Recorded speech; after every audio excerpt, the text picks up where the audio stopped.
자, 우리 하나님 말씀 마가복음 10장에서 같이 보시겠습니다. 마가복음 10장 17절부터 31절까지의 말씀입니다.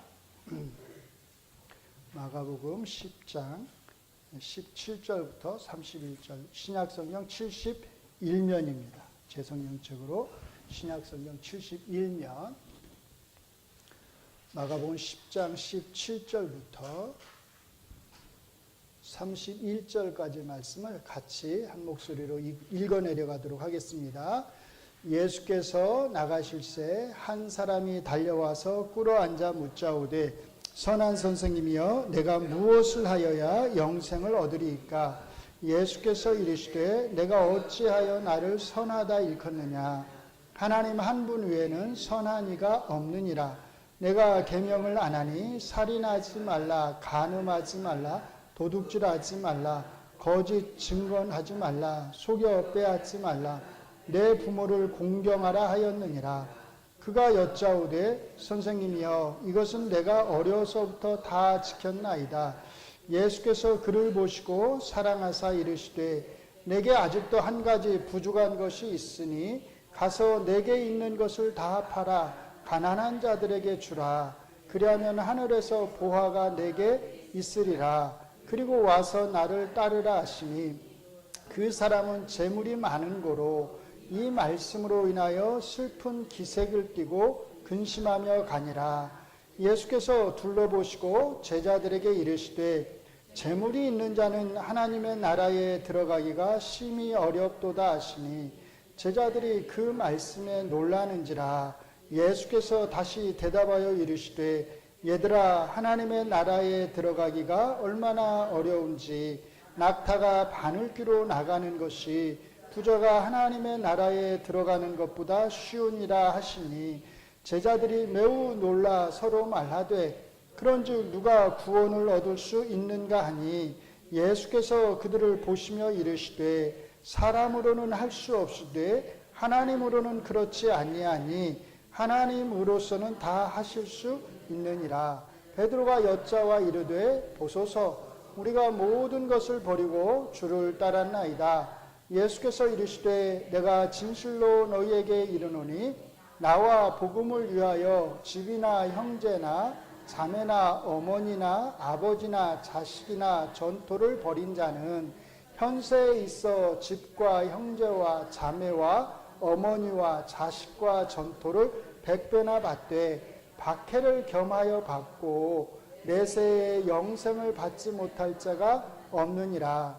그러나 먼저 된 자로서 나중되고 나중된 자로서 먼저 될 자가 많으니라. 아멘. 저희가 지난주에 두 장 뒤에 그 마가복음 12장에 나오는 그 서기관과 예수님의 대화를 가지고 말씀을 나눴어요. 그 이야기하고 오늘 저희가 읽은 이 10장의 이야기하고 한번 잘 비교를 해보시면서 어떤 점에서 닮아있고 어떤 점에서 차이가 있는지를 한번 잘 살펴보시면 좋을 것 같아요. 자, 프린트물 잘 받으셨죠?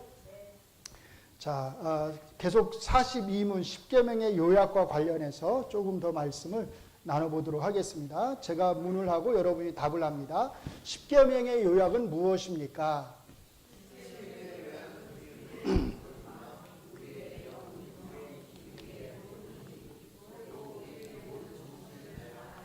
우리의 하나님 여호와를 사랑하는 것이며, 자, 지난주에 12장에 나오는 예수님과 서기관의 대화를 살펴보았습니다. 이 대화에서 우리가 놓치지 말고 주목해야 하는 것이 있었습니다. 첫째가는 계명에 대한 질문으로 시작된 이 대화가 뭐라고요? 천국에 들어가는 방법, 즉 어떻게 천국에 들어갈 수 있는가에 대한 예수님의 말씀으로 끝난다는 것입니다. 예수님은 서기관을 향하여서 내가 하나님의 나라에서, 즉 천국에서 멀지 않다고 하셨습니다. 예수님이 이렇게 말씀하신 데에는 크게 이제 두 가지 이유가 있었습니다. 첫째, 뭐예요? 천국에 들어가는 길은 하나님 사랑과 이웃 사랑이 결국 하나라는 사실을 알고, 자, 그 다음에 이러한 사실을 아는 데서 그치지 않고 어떻게 해야 돼요? 아는 바대로 실천하는 것이기 때문입니다. 자, 그러나 서기관에게는 어떻게 천국에 들어가는지에 대한 지식 아는 것. 서기관도 동의했죠. 하나님 사랑과 이웃 사랑이 사실은 같다는 데에. 그렇죠? 그 지식 아는 것이 있었지만 바로 이 실천의 부분이 아직 남아 있었습니다. 자, 둘째 같이 읽습니다. 이 서기관에게는 아직 예수님에 대한 믿음이 없었기 때문입니다. 천국이 하나님에게서 모든 권세를 위임받은 예수님이 통치하시는 왕국이라면 3위의 제2위이신 누구요? 예수님에 대한 믿음이 없이는 천국에 들어갈 수가 없습니다. 자, 이 서기관은 어떻게 되었을까요? 우리는 알 수 없습니다. 마가복음의 저자는 우리에게 알려주지 않습니다. 아마도 이 이야기가 어떻게 천국에 들어갈 수 있는가에 직접적인 그 문제를 직접적으로 다루지 않고 있기 때문일지도 모릅니다. 아니면 이미 앞에서 여기 10장을 말하는 거예요. 이 문제를 직접적으로 다루었기 때문일지도 모릅니다. 자, 이제 조금만 앞으로 가서 마가복음 10장 17절부터 31절에 걸쳐 나오는 이야기, 예수님을 찾아와서 내가 무엇을 하여야 영생을 얻으리까? 라고 묻는 한 부자에 대한 이야기를 살펴보도록 하겠습니다. 이 이야기가 저희가 지난주에 다룬 12장의 첫째 가는 계명에 대한 이야기와 얼마나 비슷한 성격을 지니고 있는지 잘 주목해 보시기 바랍니다. 자, 무엇보다 이 이야기에서 우리가 제일 먼저 주목해야 할 것은 이 이야기가 같이 읽습니다. 어떻게 해야 천국에 들어갈 수 있는지의 문제를 직접적으로 다루고 있다는 것입니다. 이 부자의 질문은 영생을 얻는 방법에 대한 것이었습니다. 그래서 뭐라고 질문해요? 내가 무엇을 하여야 영생을 얻으리까? 이렇게 질문을 했어요. 그런데 이 사람이 떠나고 난 후에 예수님은 이 사람이 사용한 영생이라고 하는 표현을 뭘로 바꾸세요?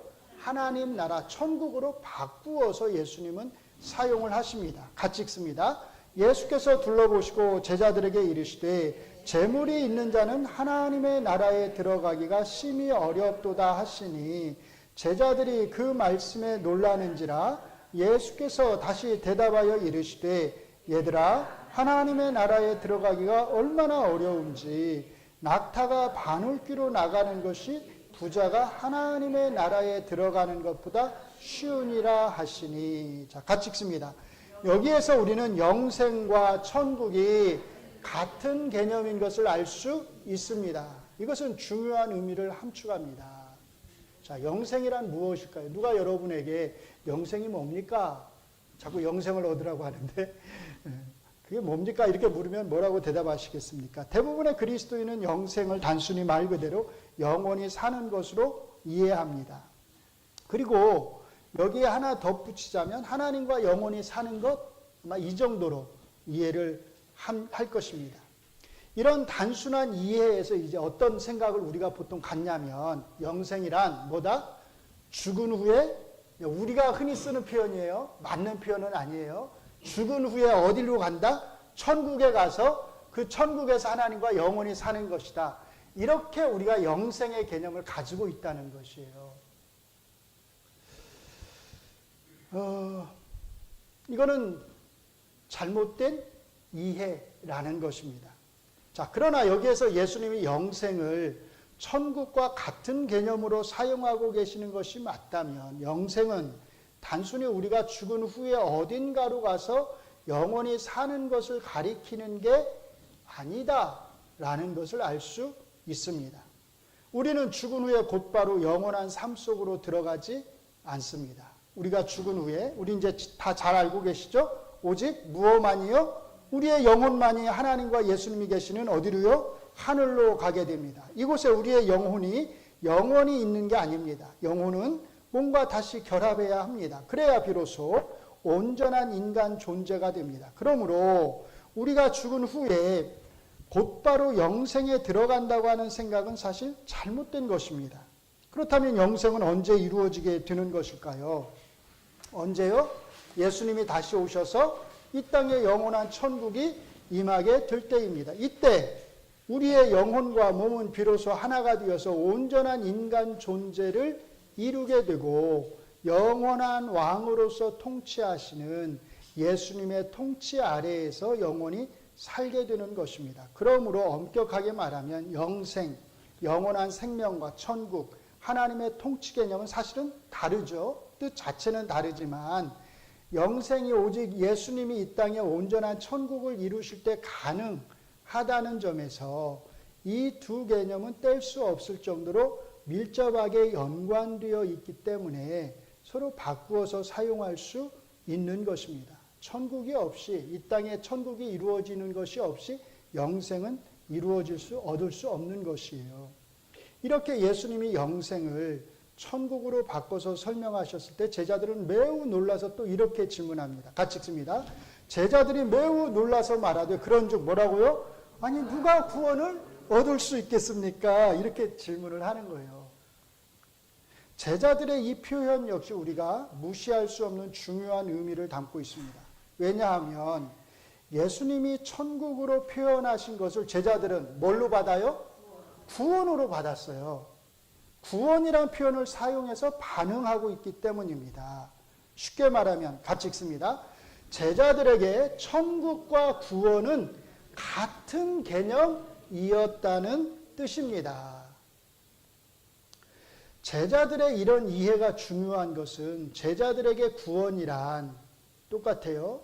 오늘날 많은 그리스도인이 생각하는 것처럼 죽은 후에 어디로 가는 것이 아니었기 때문입니다. 같이 읽습니다. 제자들이 생각하는 구원이란 이 땅에서 이루어지는 뭐요? 하나님의 통치 아래서 사는 것이었단 거예요. 그러니까 우리가 생각하는 구원 개념과 제자들 또는 구약의 백성들이 생각한 구원의 개념은 완전히 다르다라는 것을 아셔야 됩니다.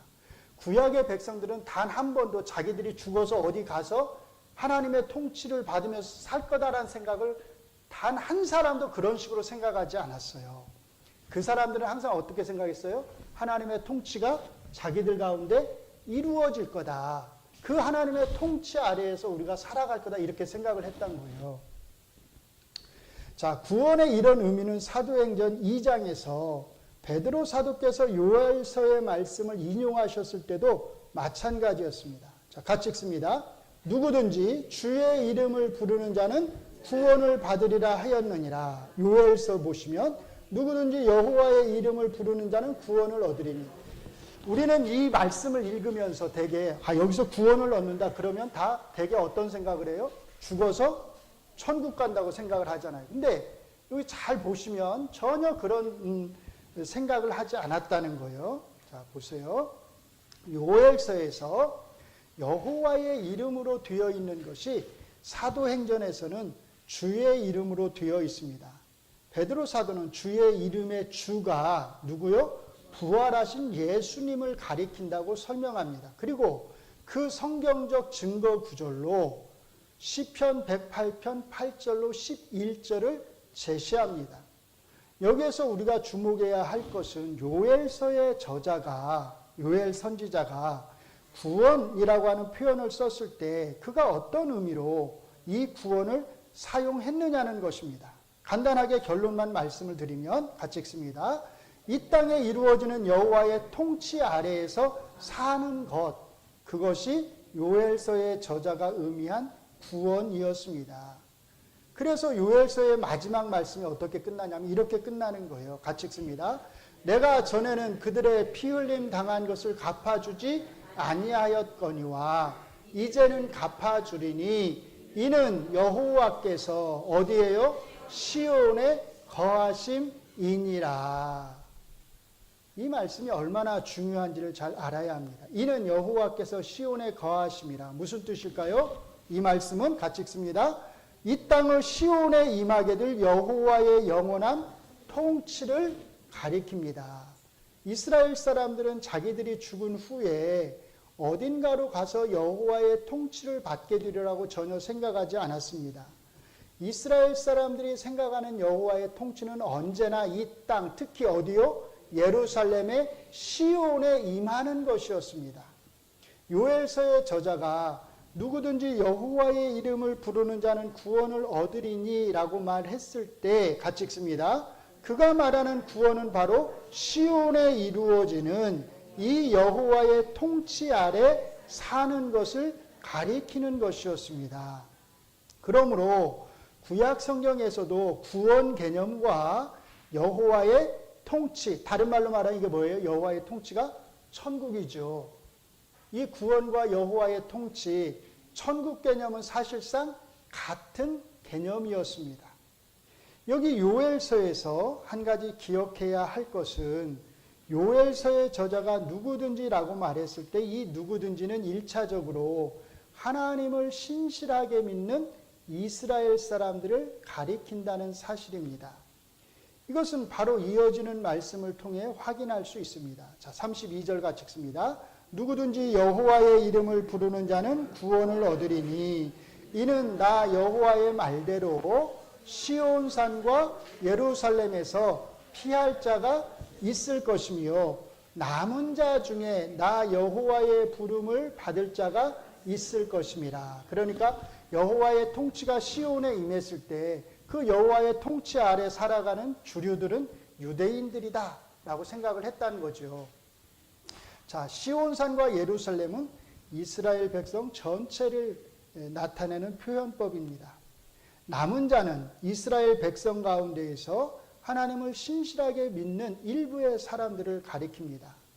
요엘 선지자의 말은 이스라엘 백성 가운데서 누구든지 하나님을 신실하게 믿는 자들은 시온산에 여호와의 통치가 임하게 될 때 이 여호와의 통치 아래에서 영원한 평화를 누리며 살게 되리라는 것입니다. 바로 이것이 요엘 선지자가 말한 뭐예요? 구원이란 거예요. 베드로 사도께서는 근데 이 말씀을 인용해서 누구에게 적용해요? 예수님에게 적용합니다. 그런데 이렇게 적용하는 과정에서 두 가지 면에서 뭐가 일어나요? 의미의 변화, 의미의 확장이 일어납니다. 첫째, 같이 읽습니다. 요엘서에서 누구든지가 이스라엘 백성을 가리키는 것이었다면 이제 사도행전에서 누구든지는 유대인과 이방인의 구별이 없이 누구든지를 가리킨다는 것입니다. 이 의미가 약간 이제 변화되는 거죠. 자, 둘째, 같이 읽습니다. 요엘서에 구원이 시온에 임하게 되는 여호와의 통치를 가리켰다면 사도행전에서는 어디에요? 온 땅에 임하게 되는 예수님의 통치를 가리킨다는 것입니다. 시온에서 온 땅으로, 여호와의 통치에서 예수님의 통치, 즉 주의 통치로 의미가 확장되어 바뀐 것입니다.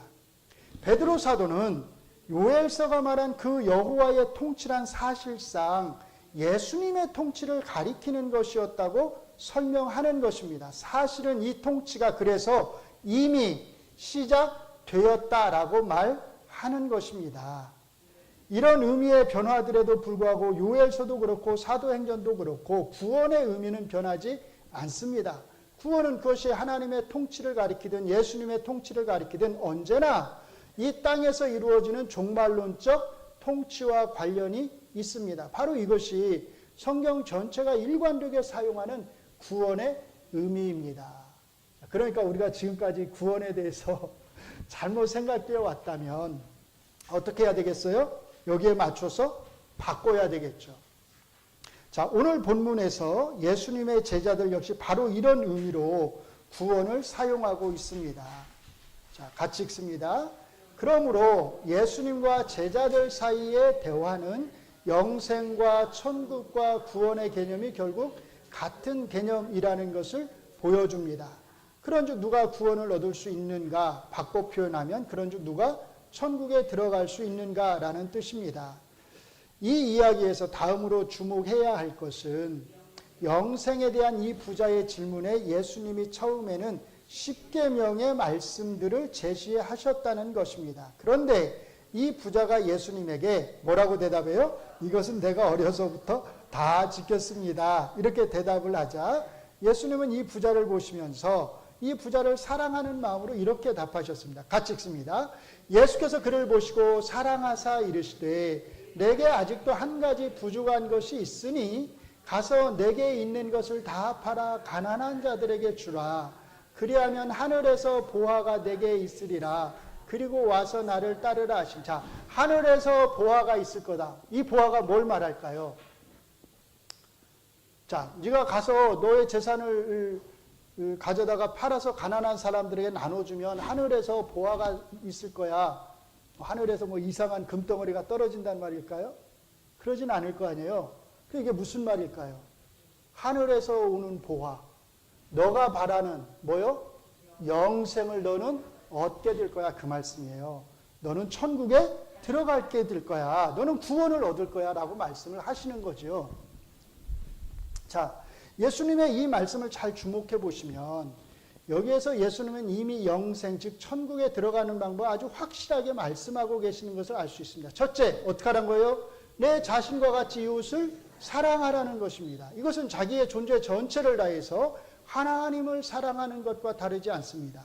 재산을 팔아서 가난한 자들에게 나누어 주라는, 같이 읽습니다. 재산을 팔아서 가난한 자들에게 나누어 주라는 예수님의 말씀은 바로 이 이웃사랑의 실천을 통해서 하나님에 대한 사랑을 보여주라는 것이었습니다. 예수님의 요구에 부자는 근심하며 돌아갔습니다. 예수님을 통해서 어떻게 해야 천국에 들어갈 수 있는지를 알게 되었지만 그는 그의 알을 실천하는 데 있어서 실패한 것입니다.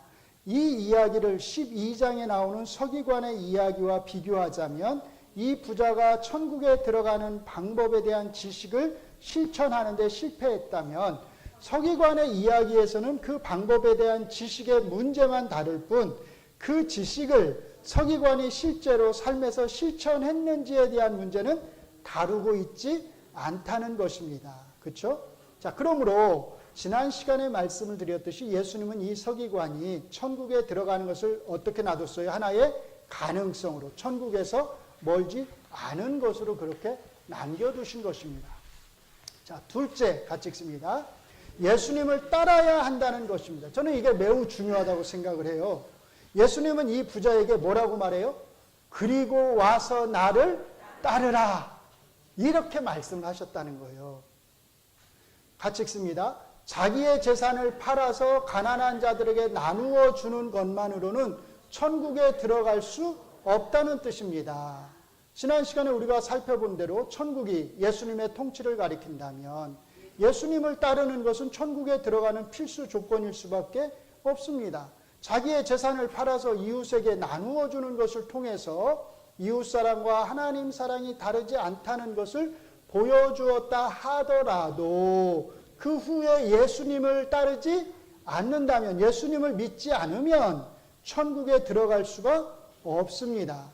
그러므로 예수님은 이미 여기 마가복음 10장에서 천국에 들어가는 구체적인 필수 조건으로서 뭐요?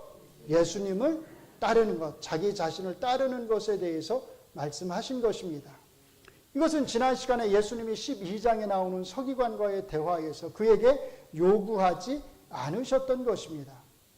그러므로 이것이 그가 천국에 들어가는 것에 대해서 하나의 가능성으로 남겨두신 두 번째 이유라고 한 것입니다. 이렇게 마가복음 10장의 부자 이야기와 12장의 서기관 이야기는 천국이라고 하는 주제 아래에서 서로 밀접하게 연결되어 있는 것을 알 수 있습니다. 결론적으로 말하자면 이 부자는 예수님이 요구하시고 이 부자가 자신 있게 이것은 내가 어려서부터 다 지켰나이다 라고 말한 그 십계명을 사실은 하나도 지키지 않았다는 것을 알 수 있습니다. 소요리 문답 제42문이 가르쳐주는 대로 십계명의 요약이 하나님과 하나님 사랑과 이웃 사랑이라면 이웃을 사랑하지 않는 것은 하나님을 사랑하지 않은 것일 뿐만 아니라 사실상 십계명 전체를 지키지 않은 것입니다. 아마도 21절에서 마가복음의 저자가 예수께서 그를 보시고 사랑하사라고 말한 것은 이 부자의 이런 잘못된 이해를 예수님이 매우 안타깝게 여기셨다는 것을 보여주는 게 아닌가 하는 생각이 들기도 합니다. 같이 읽습니다. 이런 면에서 영생을 얻는 길에 대해서 물은 부자의 이 이야기는 12장에 나오는 첫째가는 계명 이야기가 우리에게 전해주고자 하는 메시지를 제대로 따르는 데 실패한 한 가지 사례, 그래서 천국에 들어가기를 원했지만 들어가지 못한 어떤 사람에 대한 이야기라고 할 수 있습니다. 이런 이유로 예수님은 뭐라고요? 낙타가 바늘귀로 나가는 것이 부자가 천국에 들어가는 것보다 쉽다고 하셨습니다. 그런데 잘 생각해 보면 부자만 이렇게 천국에 들어가기가 어려운 것은 아닙니다. 왜냐하면 재물에 대한 욕심은 부자에게만 있는 것이 아니기 때문입니다. 오히려 가난한 자가 그 가난 때문에 재물에 대해 더 큰 욕심을 품을 수 있습니다. 그렇죠? 자, 그러므로 중요한 것은 뭐겠어요? 얼마나 많은 재물을 소유하느냐가 아니라 같이 읽습니다. 내가 소유한 재물이 하나님에게서 온 선물이라는 것을 아는 것과 그 선물이 나만을 위한 것이 아니라 나의 이웃을 위한 것이기도 하다는 것을 아는 것일 것입니다. 신명기 15장 7절로 11절 말씀을 같이 읽습니다. 내 하나님 여호와께서 내게 주신 땅 어느 성읍에서든지 가난한 형제가 너와 함께 거주하거든 그 가난한 형제에게 내 마음을 완악하게 하지 말며 내 손을 움켜쥐지 말고 반드시 내 손을 그에게 펴서 그에게 필요한 대로 쓸 것을 넉넉히 꾸어주라. 삼가 너는 마음에 악한 생각을 품지 말라. 곧 이르기를 일곱째 해 면제년이 가까이 왔다 하고 내 궁핍한 형제를 악한 눈으로 바라보며 아무것도 주지 아니하면 그가 너를 여호와께 호소하리니 그것이 내게 죄가 되리라. 너는 반드시 그에게 줄 것이요 줄 때는 아끼는 마음을 품지 말 것이니라. 이로 말미암아 내 하나님 여호와께서 내가 하는 모든 일과 내 손이 닿는 모든 일에 내게 복을 주시리라. 땅에는 언제든지 가난한 자가 그치지 아니하겠으므로 내가 내게 명령하여 이르노니 너는 반드시 내 땅 안에 내 형제 중 곤란한 자와 궁핍한 자에게 내 손을 펼지니라. 아멘. 아멘. 우리 교회가 이런 교회가 되기를 바랍니다. 기도하겠습니다. 하나님, 십계명의 요약과 관련해서 우리가 3주째 이 하나님의 말씀을 잘 살펴보았습니다. 하나님을 사랑하는 것과 이웃을 사랑하는 것이 결코 다른 것이 아님을 잊지 않게 하여 주시옵소서.